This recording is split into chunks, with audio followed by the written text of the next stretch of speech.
ज्ञान चैतन्य प्रसारम्। నమస్కారం, మన ధర్మం కార్యక్రమానికి స్వాగతం. ఇవాళ మన ధర్మం కార్యక్రమంలో మన ధర్మ సందేహాలను నివృత్తి చేసేందుకు మనతో పాటు ఉన్నారు ప్రముఖ ఆధ్యాత్మికవేత్త ఆచార్య శ్రీ తాడేపల్లి పతంజలి గారు. గురుగారు నమస్కారం. నమస్కారం అమ్మా. గురుగారు, ఈరోజు మాస శివరాత్రి. ఈ మాస శివరాత్రి యొక్క విశేషం ఏంటో తెలియజేస్తారా? శివుడికి సంబంధించి బాగా ప్రసిద్ధి మనందరికీ తెలుసు మహాశివరాత్రి. అది ప్రతి వాళ్ళం కూడా బాగా జరుపుకుంటాం. మాస శివరాత్రి అంటే ప్రతి నెల వచ్చేటువంటి శివరాత్రి. అది ఈరోజు. ఏమిటండి మాస శివరాత్రికి మహాశివరాత్రికి అంటే, మహాశివరాత్రి తప్పనిసరిగా ఆచరించాలి. మాస శివరాత్రి కూడా ఆ రోజు కూడా మహాశివరాత్రి నాడు ఏ రకంగా నువ్వు ఉంటావో ఆ రకమైనటువంటి విధుల్ని మాస శివరాత్రి నాడు కూడా చేస్తే నీకు మంచి పుణ్యం కలుగుతుంది అని చెప్పి శివపురాణం చెప్తాం. అంటే దైవారాధన ప్రధానం, పూజలు చేయాలి. పూజల కంటే కూడా ప్రధానంగా మనస్సులో ఈరోజు శివుడికి సంబంధించినటువంటి ఆ చిత్రాన్ని మనసులో ముందు నిలుపుకోవాలి. ఆయన్ని గురించిన గానం బాగా చేయగలగాలి. వీలుంటే ఉపవాసం చేయాలి. చంద్రాననార్థదేహాయ చంద్రాంశుసితమూర్తయే చంద్రార్కానల నేత్రాయ చంద్రార్ధ శిరసే నమః. ఈ రకంగా శివధ్యానం చేసేటువంటి చాలా ఉన్నాయి. నాకు ఇవేవి రావండి, నేను నమ్మకం చమకం చదవలేనండి, శివ అనే 2 పదాలు వచ్చు కదా, ఆ సి వ అనేటువంటి ఆ 2 అక్షరాలని చక్కగా పదే పదే పదే పదే పదే జపించు. అప్పుడు నీకు శివుడు సంతోషిస్తాడు. కాబట్టి మాస శివరాత్రి అంటే ప్రతి నెల కూడా శివుణ్ణి ఆరాధించుకోవటానికి మన సంస్కృతి కలిగించినటువంటి ఒక సదవకాశం. ఏమంటే రోజు శివుణ్ణి ఆరాధించుకుంటున్నాం కదా. మళ్ళీ వెంటనే మనకు ప్రశ్న, ప్రత్యేకంగా ఈ మాస శివరాత్రి ఏంటండి? నెలలో అన్ని రోజుల్లో కూడా నాకు సగ్గాన్ని శివాలయంకి వెళ్తుంటానండి, లేకపోతే ఇంట్లోనే శివారాధన చేస్తూ ఉంటానండి. ప్రత్యేకంగా ఎందుకనంటే, నాయన శివలింగం ఫలానా రోజు జరిగింది అని చెప్పి మహాశివరాత్రి జరుపుకుంటున్నావు కదా, దానికి సంబంధించినటువంటి తిథిరా ఇది అంటే గుర్తు చేసుకోవటం. అలా గుర్తు చేసుకోవటం వల్ల నీకు శివానుగ్రహం కలుగుతుంది. ఎందుకంటే లోకంలో లింగావిర్భవం జరిగినటువంటి తిథి ఈరోజు అని లోకానికి తెలియచేయటానికి ఈ తిథి నాడు తప్పనిసరిగా మనం మాస శివరాత్రి ఆచరించాలి. కనీసం ఆ రోజు శివనామాన్నైనా జపించాలి. ఏమాత్రం వీలు కాలనటువంటి వాళ్ళు, ఎందుకంటే మేము ఉద్యోగాదులన్నీ చేసుకుంటున్నాం, మా వల్ల కాదనుకుంటుంటే కనీసం శివనామాన్నైనా జపిస్తూ ఉండండి మనస్సులో. ఆ రోజు ఆ లింగావిర్భవం జరిగినటువంటి రోజుని గుర్తు చేసేటువంటి రోజు. గురుగారు, మరి ఈ రోజు నుంచే రోహిణీ కార్తె కూడా ప్రారంభం. కార్తెలలో రోహిణీ కార్తె విశిష్టత ఏంటి? శివుడు అని ఇప్పటిదాకా మనం ప్రస్తావించుకున్నాం. అలాగే సూర్యుడు, ఆయన యొక్క మూర్తుల్లోనే సూర్యుడు కూడా ఒకడు. ఈ సూర్యుడు రోహిణీ నక్షత్రం దగ్గరికి చేరేటువంటి రోజు ఈ రోజు నుంచి. అందువల్ల ఇంకొక 15 రోజుల పాటు సుమారుగా, కొంచెం అటు ఇటుగా ఉండొచ్చు, రోహిణీ కార్తె అంటారు మన తెలుగునాట.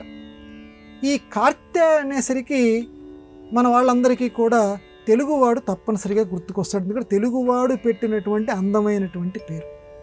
మిగతా కార్తెలకి ఈ రోహిణీ కార్తెకి ఉన్నటువంటి తేడా లోకంలో చాలా సుప్రసిద్ధం. ఎండలు మండిపోతాయి, రోళ్ళు పగిలిపోతాయి. అంటే సూర్యుడు నడినెత్తి మీదకి వస్తాడు. అది వచ్చినటువంటి విశేషం రోహిణీ కార్తెలో. ప్రధానంగా అందులో వేసవికాలం తట్టుకోలేము. ఈ రోహిణీ కార్తెలో సూర్యుడు నీ మాడు పగిలిపోతుందంటాం చూడండి, అలాగా మాడు మీదకి వస్తాడు. అంటే అంత మధ్యలో, ఎందుకంటే పక్క నుంచి సూర్యకిరణం వస్తేనే ఆ వేడి మనం భరించలేమే, నిట్ట నిలువుగా పడుతుందట సూర్యకిరణం ఈ రోహిణీ కార్తెలో. అంటే ఎండలు అంత భగ భగ భగ మండిపోతాయి. రాళ్లల్లో తేమ ఉంటుంది. ఏంటండి ఇది రాళ్లల్లో తేమ ఏంటండి అంటే ఉంటుంది, అది ప్రకృతి సహజం. మనం జక్కన్న కథలో కూడా మనం చదువుకున్నాం, ఆధునిక కాలంలో కూడా చదువుకుంటున్నాం. రాళ్లల్లో కప్ప బతికింది. మరి ఆ రకంగానే రాళ్లల్లో తేమ ఉంటుంది. ఆ రాళ్లల్లో ఉండే తేమని కూడా హరిస్తుందట ఈ సూర్యకిరణం ఈ రోహిణీ కార్తెలో. అంటే అంతగా విపరీతమైనటువంటి ఎండ కాస్తుంది. అందువల్ల రాళ్లల్లో ఉన్నటువంటి తేమ కూడా వెళ్ళిపోతుంది. కాబట్టి రోళ్ళు పగిలిపోతాయి, రాళ్ళు పగిలిపోతాయి. రాళ్ళంతటివి పగిలిపోతుంటే మన శరీరాలు మామూలు శరీరాలు అంటే ఎంత జాగ్రత్తగా ఉండాలి. అందువల్ల భౌతికంగా కూడా మనం అందరం కూడా చాలా జాగ్రత్తగా ఉండాలి. ఈ రోహిణీ కార్తెల యొక్క ఈ ఎండల ప్రభావం నుంచి ప్రతి వాళ్ళు, ఎందుకంటే వడదెబ్బలు విపరీతంగా తగులుతాయి భౌతిక పరిస్థితులతో. వాటితో పాటుగా సూర్య ప్రతాపం, తాపము చూడండి, అక్కడ సూర్య ప్రతాపము, ప్రకృష్టమైన తాపం, బాగా మండిస్తాడు. ఎందుకంటే ఎంతగా మండిస్తే అంతగా రాబోయే వర్షాకాలంలో వర్షాలు కురుస్తాయి. సరే, ఇప్పుడు ఋతువుల ప్రభావం మారిపోయి ఎండాకాలంలో కూడా వానలు కురుస్తున్నాయి అనుకోండి, అది వేరే విషయం. కానీ సూర్యుడు ఎంత బాగా ఇప్పుడు మండితే అంతగా మేఘాలు వచ్చి మనకి చక్కగా వర్షాకాలం మంచిగా మేఘాలు వస్తాయి. అందువల్ల ఒకడు అమ్మ కొట్టిందని అంటే మనకు మేలు చేయటం కోసమే. కాబట్టి రోహిణీ కార్తెని తట్టుకుందాం, ఆ తట్టుకునే స్థైర్యం ఆయన్నే ఇమ్మందాం. ఎందుకంటే మండించేవాడు ఆయనే, చల్లదనం ఇచ్చేవాడుగా ఆయనే. కాబట్టి నమస్సవిత్రే జగదేక చక్షుషే జగత్ప్రసూతి స్థితి నాశహేతవే త్రయీమయాయ త్రిగుణాత్మకారినే విరించి నారాయణ శంకరాత్మనే. ఆ త్రిమూర్త్యాత్మకుడు, త్రిమూర్తుల యొక్క తనలో నిలుపుకున్నటువంటి ఆ సూర్యదేవుడు రోహిణీ కార్తెలో మనకు ఎక్కువ నష్టాన్ని కలిగించకుండా అందరినీ కాపాడుగాక. గురుగారు, పిండోదకములు తండ్రి, తాత, ముత్తాత వరకు ఎందుకు పరిమితం చేశారు? దీని వెనక ఉన్నటువంటి రహస్యం ఏమిటి? బాగుందమ్మా. ఇక్కడ 2 అంశాలు, ఒకటి కృతజ్ఞతాభావం, ఒకటి సంస్కృతి సంప్రదాయాల్లో ఆహారం అందజేసే భావం. కృతజ్ఞతాభావం ఏంటంటే ఎవరైనా మనకి మేలు చేస్తే మనం వెంటనే ధన్యవాదాలు, ఆంగ్ల పరిభాషలో థ్యాంక్స్ అని చెప్తాం. మరి నీకు ఈ శరీరాన్ని ఇచ్చాడు నీ తండ్రి, ఆయనకి శరీరాన్ని ఇచ్చాడు వాళ్ళ నాన్న, వాళ్ళ నాన్న ఆయనకి శరీరాన్ని ఇచ్చాడు. వాళ్ళు ఉండటం వల్ల మనం ఈరోజు బతుకుతున్నాం. కాబట్టి ఒక చిన్నపాటి దానికే మనం వెంటనే ధన్యవాదాలని చెప్తూ ఉంటామే. ఇంత శరీరం ఇచ్చి మనకి కొంతపాటి ఆస్తిని ఇచ్చి మనల్ని పెంచుకోవటానికి, చక్కగా మనం సంసారం బాగా పెరగటానికి కారణభూతులైనటువంటి మన తాతలు ముత్తాతలు ఎవరైతే ఉన్నారో వాళ్ళకి కృతజ్ఞతగా మనం శ్రాద్ధం అనేది ప్రతి ఏడాది పెట్టాలి. తద్దినం అని అంటాం. దానికి సంబంధించిందే పిండోదకాలు. ఈ పిండోదకాల్లో వసు, రుద్ర, ఆదిత్య రూపంలో పితృదేవతల్ని మనం కొలుస్తూ ఉంటాం. అంటే నాన్న, వాళ్ళ నాన్న, ఆ నాన్నకి నాన్న. ఇక్కడ వెంటనే మనకు ఒక ప్రశ్న, ఏమంటే అంతవరకైనా ఆ తర్వాత ముత్తాతకి నాన్న ఉంటాడు కదా, ఆ నాన్నకి కృతజ్ఞత చెప్పక్కర్లేదా అంటే మన వేదం దానికి జవాబు చెప్పింది వెంటనే, మన ధర్మశాస్త్రం. లోకంలో ఈ 3 దశలు దాటిపోయిన తర్వాత వాడు బ్రహ్మలోకానికి వెళ్ళిపోతాడు. ఈ 3 వరకు మాత్రమే ఉంటాడు. అంటే వసు రూపంలో ఉంటాడు, రుద్ర రూపంలో ఉంటాడు, ఆదిత్య రూపంలో ఉంటాడు. ఇది దాటిపోయిన తర్వాత వాడు బ్రహ్మలోకానికి వెళ్తాడు. ఎట్లా వెళ్తాడు? పెళ్లి చేసుకోవాలి. అందుకే ప్రతి వాళ్ళు కూడా పెళ్లి చేసుకోకుండా ఎవరైతే ఉన్నారో వాళ్ళకి చంపపెట్టులాగా చెప్తోంది మన సంప్రదాయం. నువ్వు పెళ్లి చేసుకుంటే అంటే ఉదాహరణకి బిడ్డ, ఆ బిడ్డకి మనవడు, ఆ మనవడికి మనవడు, ముని మనవడు ఎవరైతే ఉన్నాడో ముని మనవడు గనక పుడితే ఆ ముని మనవడిని చూసుకొని వాడు బ్రహ్మలోకానికి వెళ్ళిపోతాడు. అంటే ముని మనవడి దాకా ఈ వంశాన్ని అవిచ్ఛిన్నంగా కొనసాగించవలసినటువంటి అవసరం ప్రతి వాళ్ళకి ఉంది. ఎందుకంటే మన కోసం కూడా కాదు, అదిగో మన చనిపోయినటువంటి వాళ్ళ కోసం. లేకపోతే వాళ్ళకి బ్రహ్మలోకం అనేది రాదు. మన వంశం అక్కడితోటి ఆగిపోకూడదు. అందుకని ఇక్కడ ముని మనవడిని ఎప్పుడైతే చూసుకుంటాడో, అంటే కొడుక్కి మనవడు ఎవరైతే ఉంటాడో అప్పటి వరకు వాడు చూసుకొని వాడు బ్రహ్మలోకానికి వెళ్ళిపోతాట. అందుకే ఆ 3కి మాత్రమే పూజ చేయండి. ఎందుకంటే ఇక్కడ ముని మనవడు పుట్టాడు కాబట్టి వసు, రుద్ర, ఆదిత్య రూపాలకి తప్పనిసరిగా పిండోదకాలు పెట్టండి అని మన సంప్రదాయం చెప్తోంది.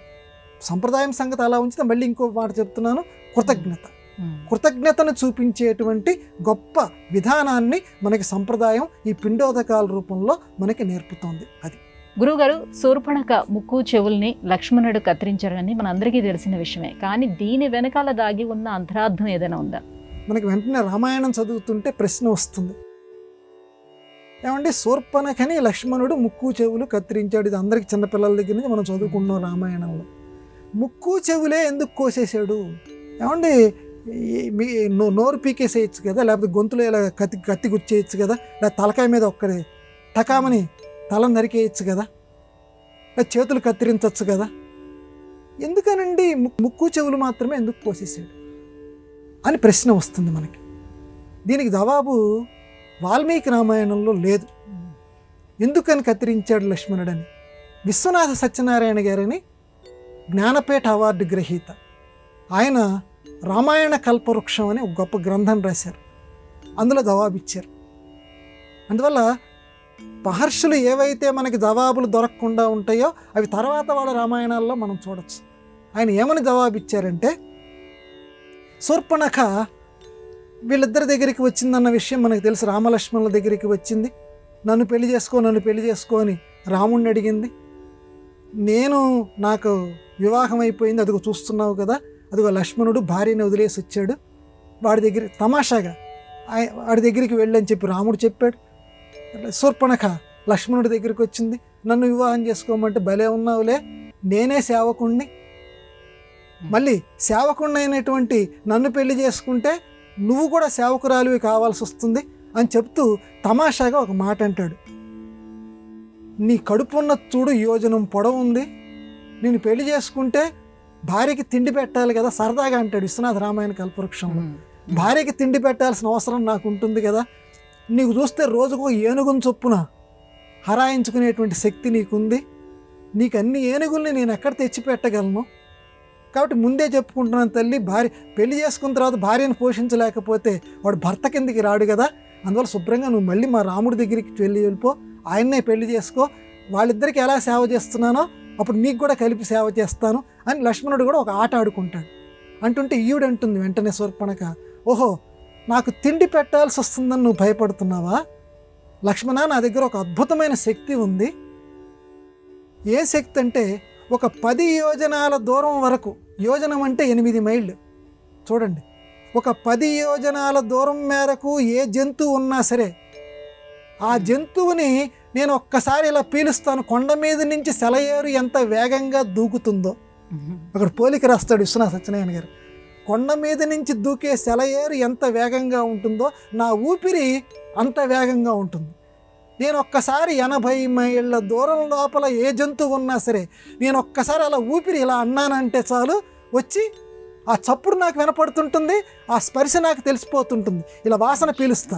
అందువల్ల నేను ఇలా అన్నానంటే అవన్నీ వచ్చేసి నా దగ్గరికి వచ్చి పడిపోతాయి. కాబట్టి భార్యనైన నాకు నువ్వు ఆహారం వేటాడి సంపాదించి మళ్ళీ నా కడుపు నింపాల్సిన పని నీకేమీ లేదు, చక్కగా మనం పెళ్లి చేసుకుందాము. ఓహోహోహోహో అని చెప్పి శూర్పణఖ చెబుతుంది. సరే, తర్వాత తమాషాగా వీళ్ళిద్దరూ మాట్లాడుకుంటారు. లక్ష్మణ శృతి మించుతోంది అనేసరికి లక్ష్మణుడు వెంటనే ముక్కు చెవులు కత్తిరిస్తాడు. ఇది మనకు తెలిసింది. ఎందుకు కత్తిరించాడు? 80 మైళ్ళ దూరం లోపల అక్కడ లక్ష్మణుడు కత్తిరించిన తర్వాత ఒక మాట అంటాడు, జంతువుల్ని నేను రక్షించాను, జంతువుల్ని రక్షించడం కోసం ఆ ముక్కు చెవుల్ని, ఎందుకంటే చప్పుడు వినపడకుండా ఆ గ్రహణ శక్తి పోవటానికి, మిగతా జీవుణ్ణి మాత్రం అలాగే ఉంచేశాడు, అందుకని ముక్కు చెవులు కత్తిరించాడు అని లక్ష్మణుడు ఇలా చేశాడని విశ్వనాథ వారు చక్కటి పరిష్కారం మనకి చూపించారు. గురుగారు, భీష్ముడు వేదశాస్త్ర పారంగతుడు, విష్ణు భక్తుడు, ధర్మం తెలిసినవాడు అయినప్పటికీ ద్రౌపది వస్త్రాభరణం జరుగుతున్నప్పుడు ఇది తప్పు అని ఎందుకు ఖండించలేదు, ఎందుకు మౌనంగా ఉండిపోయాడు? ఎందుకంటే భీష్ముడు శ్రీకృష్ణ భక్తుడు, అంతటి భక్తుడు కుప్పించి ఎగసిన అని చెప్పి అద్భుతమైన పద్యం పోతన గారు కూడా రాస్తాడు. అణువణువున శ్రీకృష్ణ సందర్శనం చేసినటువంటి వాడు. ఎందుకంటే శ్రీకృష్ణుడికి సంబంధించినటువంటి తిథి, శ్రీకృష్ణుడు పుట్టింది అష్టమి, కాబట్టి ఆ అష్టమి ఎప్పుడు వస్తుందా చూసి ఆ అష్టమి తిథి నాడే లోకం నుంచి సెలవు తీసుకున్నాడు. అంతటి శ్రీకృష్ణ పరమాత్మ యొక్క భక్తుడు, ధర్మశాస్త్రాలన్నీ తెలిసినటువంటి వాడు, ఉత్తరాయణ పుణ్యకాలంలో చక్కగా తన దేహయాత్రను చాలించినటువంటి వాడు. మరి అటువంటి అన్నీ తెలిసినటువంటి వాడు ద్రౌపదీదేవి అంత అవమానం జరుగుతూ ఉంటే ఎందుకు దాన్ని అడ్డగించలేకపోయాడు? చివరికి పాపం ఆవిడ నోరు విప్పి అడిగింది, తన్నోడి నన్నోడేనా, నన్నోడి తన్నోడేనా? ఆ ప్రశ్నకి జవాబు చెప్పండి అంది. ముందు రక్షణ సంగతి తర్వాత. ధర్మరాజు వాడు ఓడిపోయి నన్ను ఓడిపోయాడా, నన్ను ఓడిపోయిన తర్వాత వాడు ఓడిపోయాడా, ముందు మా ఇద్దరిలో ఏం జరిగింది చెప్పండి అని అంటే, అప్పుడు భీష్మాచార్యుల వారు జవాబు చెప్పడానికి కొంచెం మెలికగా చెప్తాడు. వెంటనే దానికి ఆవిడ అడిగిన దానికి చెప్పకుండా ఏమంటాడంటే, ధర్మము యొక్క లోతు చాలా గహనం అమ్మ, తెలుసుకోవడం చాలా కష్టం. ఇది ఇంత ధర్మాత్ముడు, ఇన్ని ధర్మాలు తెలిసినటువంటి వాడు ఇది ధర్మం, ఇది అధర్మం, ఇది ధర్మ సూక్ష్మం అని చెప్పటం చాలా కష్టతరం. ఇప్పుడు నువ్వు అడిగినటువంటి ప్రశ్నకి నాకంటే కూడా ధర్మరాజు మాత్రమే దీనికి జవాబు చెప్పగలడు. అక్కడ సంస్కృత మహాభారతంలో ఉన్నాయమ్మా ఆ శ్లోకాలు, మనకు సమయం పరిమితి కాబట్టి సంక్షిప్తంగా చెప్తున్నా. ఎందుకన్నాడండి ఇలాగా? రే చంపేస్తా, ఏమిట్రా అమ్మాయిని ఇలా చేస్తున్నారు మీరు అంటే ఎవ్వడు నోరెత్తాడు. ఎందుకంటే భీష్ముడి పరాక్రమం అందరికీ తెలుసు, అందరిలోకి పితామహుడు ఆయన. ఆయన ఒక్కసారి కళ్ళు ఎర్ర చేశాడంటే ఆ సభలో ఆయన అడ్డుకోగలిగిన వాళ్ళు ఎవరూ లేరు. ధృతరాష్ట్రుడు ఏమీ చేయలేడు, దుర్యోధనుడు ఏమీ చేయలేడు అంత. ఎందుకంటే స్వచ్ఛంద మరణం కలిగిన వాడు, ఇంకా తను ఎప్పుడు కావాలనుకుంటే అప్పుడు మరణించగలిగిన వాడు, ఆయన చంపగలిగిన వాళ్ళు ఎవరూ లేరు. అంతటి వాడు కూడా నేను చెప్పలేనమ్మా, ధర్మరాజు మాత్రమే చెప్పగలడని చెప్పాడు. దాన్ని నిరోధించలేకపోయాడు ద్రౌపది వస్త్రాపహరణాన్ని. ఎందుకు? దీనికి వ్యాఖ్యాతలు దీని జవాబు ఏం చెప్పారంటే, తన తండ్రి గారైనటువంటి శంతన మహారాజు గారు ఆ దాశరాజు కూతురు అయినటువంటి సత్యవతి మీద ఇష్టపడి పెళ్లి చేసుకోవాలనుకున్న సందర్భంలో దాశరాజు ఒక నియమం పెడతాడు. అప్పుడే భీష్మ ప్రతిజ్ఞ చేస్తాడు. మన అందరికీ తెలుసు, నేను పెళ్ళంటూ చేసుకోను, రాజ్యాన్నంటూ పరిపాలించను, ఈ సత్యవతికి పుట్టినటువంటి వాళ్ళు ఎవరైతే ఉన్నారో వాళ్ళ ఆజ్ఞని నేను శిరసావహిస్తాను, నా అంతటా నేను ఏది ఆజ్ఞ చెయ్యను. భీష్మ ప్రతిజ్ఞమ్మ. ఇంకెంతకంటే ఏముందమ్మా? సత్యవతికి పుట్టినటువంటి వాళ్ళ యొక్క వంశంలో ఉన్నటువంటి వాడు ధృతరాష్ట్ర మహారాజు. ధృతరాష్ట్ర మహారాజు అది రాజు, అక్కడ మాట్లాడవలసినటువంటి వాడు ధృతరాష్ట్ర మహారాజు. రాజు చెప్పకుండా బంటు లాంటి వాడు కదా, సేవకుడు కదా, కాబట్టి సేవకుడు ఏమీ నోరెత్తకూడదు, స్వతంత్రించి నిర్ణయాలేమీ చేయకూడదు. ఎందుకంటే అప్పుడు రాజుని అవమానించినట్టు అవుతుంది, పాపం పుణ్యం రాజుకు వెళ్తాయి. కాబట్టి ధృతరాష్ట్ర మహారాజు యొక్క ఆజ్ఞకి లోబడి ఉన్నాడు, అలాంటి ప్రతిజ్ఞ తాను చేశాడు. కాబట్టి అందుకే అంత ధర్మాత్ముడు కాబట్టి నోరు ఎత్తలేదు, ఆ చేస్తున్నటువంటి అధర్మాన్ని నిరోధించలేదు. ఎందుకంటే రాజు నిరోధించలేదు, అక్కడ ప్రధానం అది. అమ్మ తప్పక అనుభవిస్తారనే మాట మాత్రం అంటాడు, దీనికి తగినటువంటి ఫలితాన్ని ఈ కౌరవులు అనుభవిస్తారంటాడు. కానీ ఒరే ఆపండ్రా అని గట్టిగా ఒక మాట ఎందుకు అనలేదంటే రాజు యొక్క ఆజ్ఞ కావాలి కాబట్టి. రాజుకు అంత విలువనిచ్చినటువంటి సంస్కృతి, అంత ధర్మాత్ముడు భీష్ముడు కాబట్టి అది అందువల్ల ఆయన నిరోధించలేకపోయాడు. గురుగారు, ప్రతిరోజు కొంత సమయం రాహుకాలం అని ఉంటుంది కదా, రాహుకాలం అంటే ఏమిటి? రాహువు అంటే మనందరికీ తెలుసు, అంటే వాడు పట్టుకుంటాడు. అంటే వాడు పట్టుకున్నటువంటి కాలాన్ని మనం గ్రహణం కింద కూడా మనం భావిస్తాము. అందువల్ల ఆ సమయంలో జపాలవి చేయమంటారు, అది మంచి కాలం కాదంటారు. ఎందుకంటే ఈ రాహువు కేతువులు అన్న విషయం అమృతాన్ని పంచుకునేటువంటి సమయంలో ఇది లోకానికి ప్రసిద్ధమైనటువంటి కథే. వీళ్ళు మారువేషాల్లో ఈ దేవతల పంక్తిలో వచ్చి కూర్చుంటారు, ఇద్దరు రాక్షసులు.